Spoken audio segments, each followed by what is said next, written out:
is even lama ag fálam trí bhean na Gaeilge. Tá cúpla cúis ach dar laman cúis is mó ná is taithí sanú le is féidir ling fécin timp an down agus níl mar an samplí de hiortha agsúla a bhíon ag tuairt a go dachas trí bhean a danga dúchas atá ina danga mionlach inis agus tá sé sinna going an éireann agus is taithí úntacha agus is deis úntacha agus de bhilthing de gachéine agus de gach tuiste a báistí a cheola ar Gaelscoileann agus Gaelchláistí.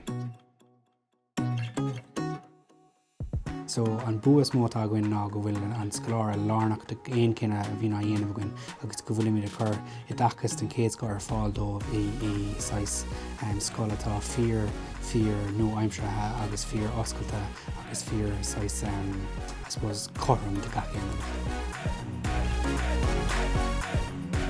Tá cinnalín X-factor ag gabhfuil le hideachas áil trí bhean na Gaeilge. Tá na cúiseanna aireachtúla dar nóig, bathatanga I a leirt. Tá na cúiseanna na deisina fustaíochta a churann sé os córan an altaí amach an seo. Ach freisin tugann sé féinúlacht do ghaltaí an seo in éireann. Féinúlacht bhreise a nuas ar an féinúlacht an gná éanúlacht éireanna. Cabham go rud aontacha ach bhfuil muid ach ag fólam trí bhean na Gaeilge ach bhfuil muid Jennifer Gackrod a thuascaidí deir an léit trí bhean na Gaeilge.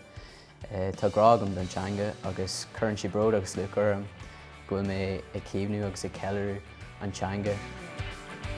Tá brád ag na scalaí as an Gaelic agus tínta ggóil brád acu agus beidir nacht ag insead agus iad sa cheadlíonn bontaiste le Gaelic a bheith acu ach de réirithe agus iad ag genú réanaí idir hasúla tínsead tá Gaelic agam tá rudansead agam nachhfuil ag ahananne agus tá bontaistí faoi leithe ag baint leis sin ó hiú garmathe ó hiú pástannaí.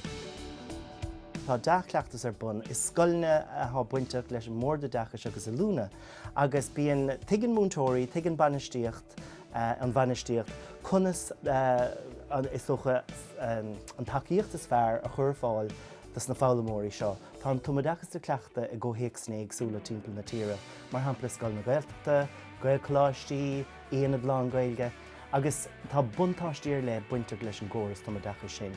Mar hampla buineann scoláirí an tumadachas amach le bhéal I bhfad níos iarde inúlachta sa Gaeilge mar hampla ná mar a bhaineann a bírí is scoilne nachhfuil I ggóras an tumadachas.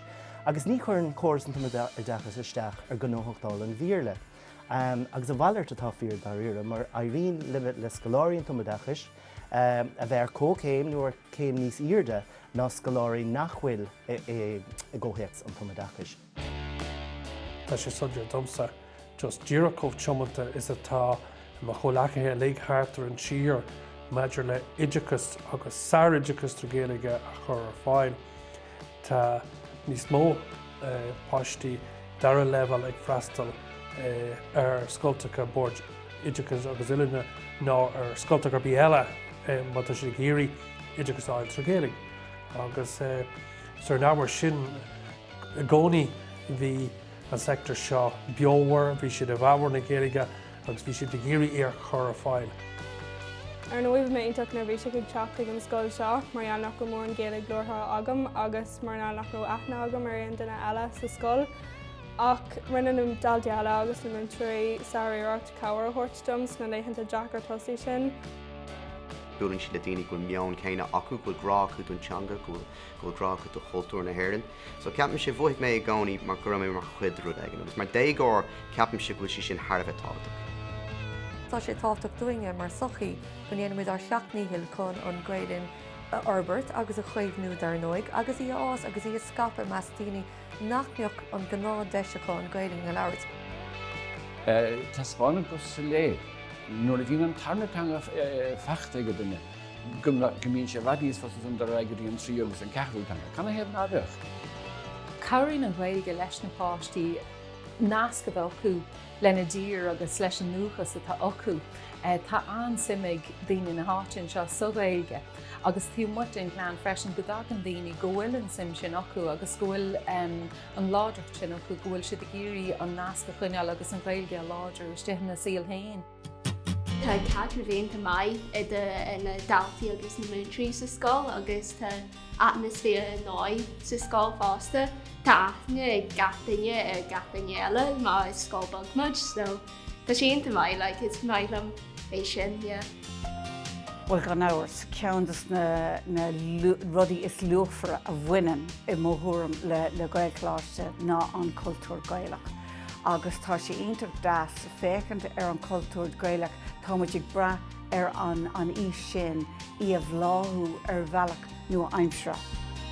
Cinnte bhí spéis ionach agam tí na mléonta an seo an gailcláiste lemana tuiscúil an aird sin takeíochta ar fáil sa scóil agus cruthaigh siad sprí agus grá don réile agus don scólas don ideachas ónana mar scoláirí an seo sa scóil seo. Using Irish in Ireland is a no-brainer. I would encourage anyone who has the opportunity to educate their child through Irish to use it, take it, grab it.